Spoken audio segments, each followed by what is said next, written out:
আসসালামু আলাইকুম ওরহমতুল্লাহি ওয়াবারাকাতুহু। প্রিয় দর্শক, আজ আমরা এমন এক অলৌকিক এবং শিক্ষা পরিপূর্ণ কাহিনী নিয়ে আলোচনা করব যা মানব ইতিহাসের অন্যতম ধৈর্যশীল ও সৎপ্রাণ ব্যক্তিত্ব আল্লাহর নবী ইউসুফ আলাইহিসসালামের জীবনকে ঘিরে আবর্তিত।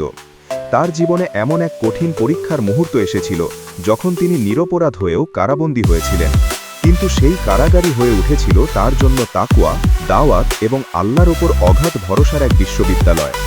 ইউসুফ আলাইহিসসালামের জীবন শুরু থেকেই ছিল অলৌকিক ঘটনা ও পরীক্ষার সমষ্টি।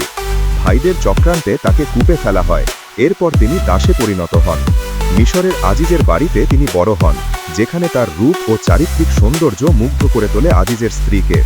সেখানেই তার জীবনের সবচেয়ে বড় পরীক্ষাগুলোর একটি আসে, যখন আজিজের স্ত্রী, যার নাম জুলেইখা বলে পরিচিত, তার প্রতি আসক্ত হয়ে তাকে পাপের দিকে আহ্বান করে।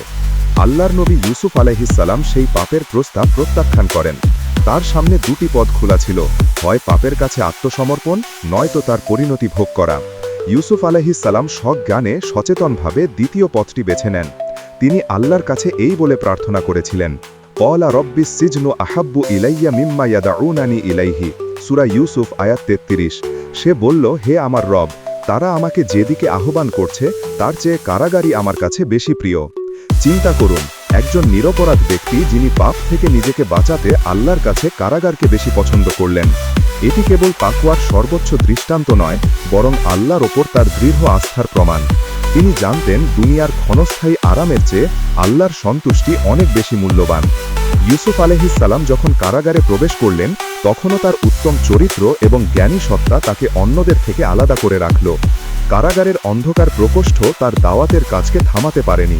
সেখানে তিনি দুই যুবকের সাথে পরিচিত হলেন, যারা অদ্ভুত স্বপ্ন দেখেছিল।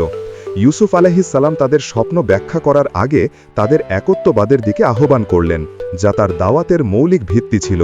ইয়া সাহিবা ইসসিজনি আরবাবু মুতাফাররিকুনা খায়রুন আমিল্লাহুল ওয়াহিদুল কাহ্হার মা তা'বুদুনা মিন দুনিহি ইল্লা আসমাআন সাম্মাইতুমুহা আনতুম ওয়া আবাউকুম মা আনজালাল্লাহু বিহা মিন সুলতান ইনিল হুকমু ইল্লা লিল্লাহ আমারা আল্লা তা'বুদু ইল্লা ইয়্যাহ যালিকা আদ-দীনুল কাইয়্যিম ওয়ালাকিন্না আকসারান নাসি লা ইয়া'লামুন ইয়া সাহিবাই ইসসিজনি أما أحدكما فيسقي ربه خمرا وأما الآخر فيصلب فتأكل الطير من رأسه قضي الأمر الذي فيه تستفتيان।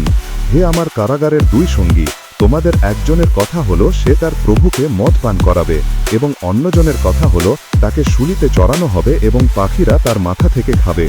তোমরা যে বিষয়ে জানতে চেয়েছিলে তার ফয়সালা হয়ে গেছে। ইউসুফ আলাইহিসসালাম সেই যুবককে, যাকে মুক্তি দেওয়া হয়েছিল, বাদশাহর কাছে তার কথা বলার জন্য অনুরোধ করেছিলেন। কিন্তু আল্লাহর এক বিশেষ পরিকল্পনা ছিল এবং শয়তান সেই যুবককে ইউসুফ আলাইহিসসালামের কথা বাদশাহর কাছে উল্লেখ করতে ভুলিয়ে দিল। ফলে ইউসুফ আলাইহিসসালাম আরও বহু বছর, প্রায় 7 থেকে 10 বছর কারাগারে বন্দী রইলেন। ওয়াকালা লিল্লাযী যান্না আন্নাহু নাজিম মিনহুম উযকুরনি ইনদা রাব্বিক ফাআনসাহু আশ-শাইতানু যিকরা রাব্বিহ ফালাবিথা ফিস সিজনি বিদআ সিনিন। আর যে দুজনের সম্পর্কে তিনি ধারণা করেছিলেন যে সে মুক্তি পাবে, তাকে তিনি বললেন, তোমার প্রভুর কাছে আমার কথা উল্লেখ করো। কিন্তু শয়তান তাকে তার প্রভুর কাছে উল্লেখ করতে ভুলিয়ে দিল, ফলে সে কয়েক বছর কারাগারে থাকল। এই দীর্ঘ প্রতীক্ষা তার জন্য আরও এক কঠিন পরীক্ষা, কিন্তু তিনি ধৈর্যহারা হননি। আল্লাহর ওপর তার বিশ্বাস ছিল অটল। অবশেষে যখন আল্লাহর ইচ্ছা হলো, বাদশাহ এক অদ্ভুত স্বপ্ন দেখলেন, যার ব্যাখ্যা কেউ দিতে পারছিল না। তখন সেই যুবক ইউসুফ আলাইহিসসালামের কথা স্মৃতি করল। তাকে কারাগারে পাঠানো হলো ইউসুফ আলাইহিসসালামের কাছে। ইউসুফ আলাইহিসসালাম স্বপ্নের নিখুঁত ব্যাখ্যা দিলেন, যা বাদশাহকে মুগ্ধ করল। বাদশাহ ইউসুফ আলাইহিসসালামকে মুক্তি দিতে চাইলেন, কিন্তু এখানে ইউসুফ আলাইহিসসালামের চারিত্রিক দৃঢ়তার আরও এক ঝলক দেখা যায়। তিনি নির্দোষ প্রমাণিত না হওয়া পর্যন্ত কারাগার থেকে বের হতে রাজি হননি। তিনি চেয়েছিলেন তার ওপর আরোপিত মিথ্যা অপবাদ থেকে তাকে সম্পূর্ণ মুক্ত করা হোক। قال ارجع إلى ربك فاسأله ما بال النسوة اللاتي قطعن أيديهن إن ربي بكيدهن عليم قال ما خطبكن إذا راوتن يوسف عن نفسه قلنا حاشا لله ما علمنا عليه من سوء قالت امرأة العزيز الآن حصحص الحق أنا راودته عن نفسه وإنه لمن الصادقين ذلك ليعلم أني لم أخنه بالغيب وأن الله لا يهدي كيد الخائنين অবশেষে সকল নারী এমনকি জুলেখাও ইউসুফ আলাইহিসসালামের নির্দোষিতা স্বীকার করে। এভাবেই সত্যের জয় হয় এবং ইউসুফ আলাইহিসসালাম সসম্মানে কারাগার থেকে মুক্তি পান। এরপর মিশরের একজন উচ্চ পদস্থ কর্মকর্তা হিসেবে নিযুক্ত হন। ইউসুফ আলাইহিসসালামের কারাগারের গল্প আমাদের জন্য অসংখ্য শিক্ষা বয়ে আনে। এটি আমাদের শেখায় পাপের প্রলোভন থেকে বাঁচতে দৃঢ় থাকতে হবে। নিরপরাধ হয়েও কষ্টভোগ করলেও আল্লাহর ওপর পূর্ণ ভরসা রাখতে হবে। দাওয়াতের কাজ কখনো থামানো যাবে না, পরিস্থিতি যত প্রতিকূল হোক। আল্লাহর পরিকল্পনা সর্বশ্রেষ্ঠ, তার কাছে কোনো কিছুই গোপন নয় এবং তিনি সর্বদা তার বান্দাদের জন্য শ্রেষ্ঠটাই করেন। ইউসুফ আলাইহিসসালামের এই মহিমান্বিত জীবন থেকে আমরা যেন সবর, তাকওয়া এবং আল্লাহর ওপর অটল ভরসার শিক্ষা গ্রহণ করতে পারি। আমিন।